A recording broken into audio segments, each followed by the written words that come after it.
এই বাজেটে আসন্ন বাজেট যেটা আগামী বৃহস্পতিবার 11 তারিখ ঘোষিত হতে যাচ্ছে, এই বাজেটে বর্তমান সরকারের যে অগ্রাধিকার ভিত্তিতে অর্থনীতিকে পুনরুদ্ধারের জন্য কিছু দিক নির্দেশনা থাকবে এবং আমাদের যে ডিমান্ড ছিল, যে চাহিদাগুলি ছিল, বিশেষ করে ট্যাক্সেশন সিস্টেমটাকে ঢেলে সাজানো, তারপরে আপনার সোলার সিস্টেমটাকে টোটাল সোলার সিস্টেমের যত প্রকার ভ্যাট ট্যাক্স বা যা কিছু ছিল ডিউটি সব কিছু প্রত্যাহার করা।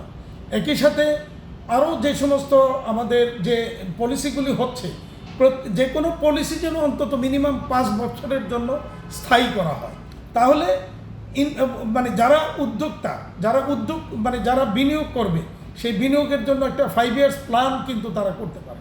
এই বিষয়গুলি অগ্রাধিকার দেওয়ার জন্য আমরা বলেছিলাম। তো আমরা যতটুকু জানতে পেরেছি এইগুলির অনেক কিছুই এবার আসছে, তবে যেই জায়গাগুলিকে বিশেষ করে সংস্কারের প্রয়োজন সেটা হলো ট্যাক্সেশন সিস্টেম।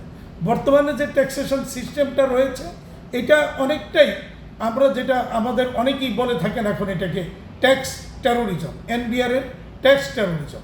তো এই থেকে আমরা মুক্তি চাই এবং সেখানে আমরা আশা করব যে এই বছর যে আমাদের যে বিদায়ী এনবিআর-এর চেয়ারম্যান মহোদয় অত্যন্ত একজন পজিটিভ সেন্সের মানুষ, একজন ভালো মানুষ। তিনি যাওয়ার আগে একটা ভালো বাজেট এবার আমাদের দিয়ে যাবেন। নতুন সরকার দায়িত্ব নিয়েছেন, তারাও আমাদেরকে একটা অতীতের নেয়। বিএনপি সরকার কিন্তু সবসময় ব্যবসা বান্ধব বাজেট দিয়েছে কিন্তু। তো আমরা সেই ধারাবাহিকতা এইবারও আমরা আশা করব যে মাননীয় প্রধানমন্ত্রী ওনার সাথে কথা বলেছি এবং অর্থমন্ত্রী মহোদয়ের সাথে কথা বলেছি, ওনারা একটা ভালো বাজেট দিবেন এই প্রত্যাশা আমরা করছি। কৃষকের কাছে আপনাদের কী চাওয়ার আছে বাজেটের বিষয়ে?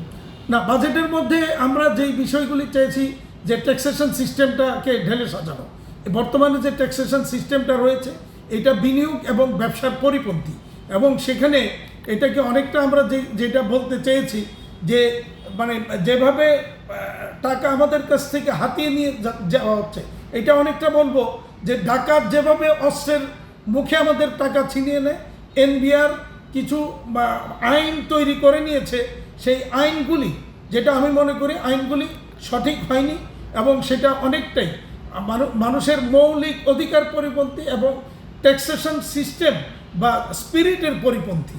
সেই জায়গাগুলিকে সংশোধন করে আইনসঙ্গতভাবে এই ট্যাক্সেশন সিস্টেমটাকে ব্যবসা বান্ধব করার জন্য আমরা অনুরোধ করেছি।